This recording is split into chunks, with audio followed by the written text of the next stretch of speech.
A day in a life as a university teacher here in Thailand. Ano, tara?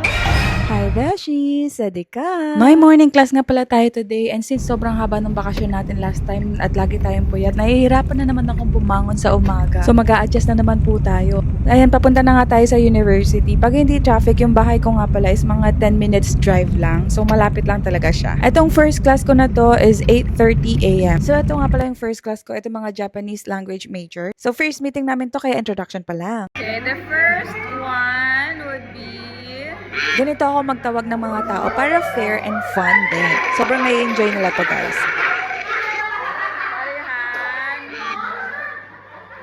Ayan, tapos na nga yung first class ko since day 1 pa lang to with them. So, introduction lang, very easy. So, natapos lang tayo ng mga 1 hour 30 minutes. Pero itong klase na to talaga is 3 hours.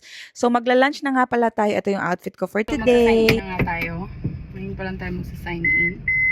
So, magdadrive pa nga tayo papunta dun sa kabilang building. Yes, mga beshi. So, sa kabilang building pa talaga tayo pupunta para lang mag-sign in. Medyo malayo yung mga classroom sa office namin. So, yan, pakita ko na rin sa inyo yung campus. So, eto may sarili silang track and field at soccer field. And makikita nyo yung mga designs nila para ding may Thai-inspired din yung mga bubong nila. Ewan ko kung nakakanood kayo ng mga Thai series or mga BL. So, baka familiar sa inyo yung mga ganitong itsura. Yung building na nakita nyo sa harap, dyan tayo pupunta. Nandyan yung office natin. And as you can see, may sariling golf cart nga pala itong university kasi medyo malaki siya. And pwede kang sumakay dyan for free. At yung mga nakikita nyo mga bata na yan, mga high schools yan, etong university, meron din silang demonstration school or high school. So, minsan nagko-cover kami ng classes sa kanila at may additional bayad yon pag nag-cover kami ng classes.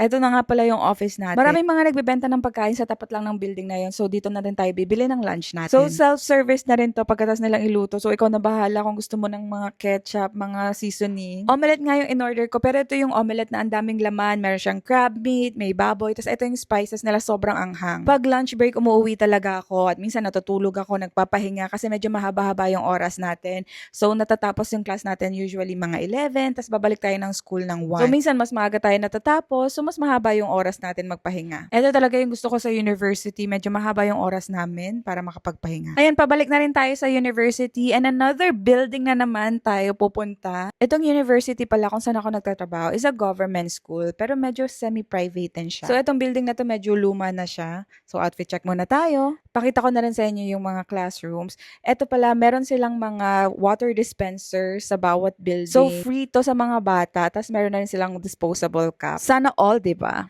Alam mo mga beshi, 6 years na ako dito sa university. Pero up until now, hindi ko pa rin talaga kabisado yung ibang mga buildings at mga classroom dito. So, naghahanap pa din talaga ako. Where is Titikon? No?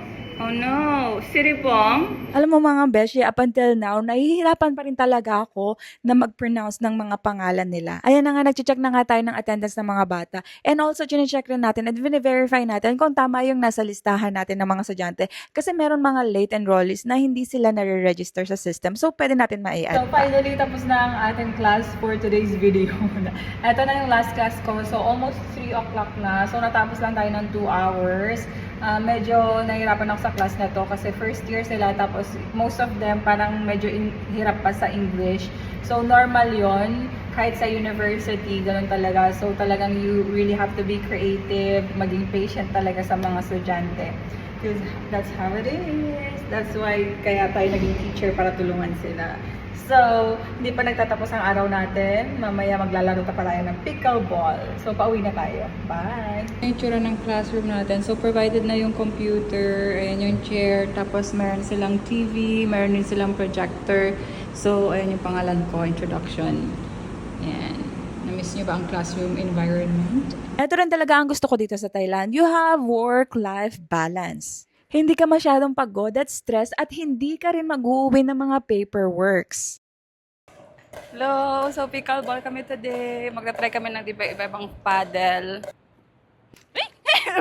Ano ba yan? Mas napagod maghabol ng bola. Ready? 3, 1, 2. Eto mga kalaro ko, mga Filipino teachers din dito sa Ayutthaya. Mga dati ko silang ka-work dun sa dati kong school bago ako nag-university. Matatagal na rin sila dito. So kaming tatlo, pre-paras kami na 9 years na mahigit. And yung isa, more than 10 years na ata. At syempre, pupunta tayo sa night market after mag-workout. Kakain po tayo. Opo, at umuulan pa. Pasara na talaga sila. Buti nila nakakain pa kami. May naabutan pa. So yeah, that's it for today. Thank you guys for watching. See you on the next vlog. Follow for more.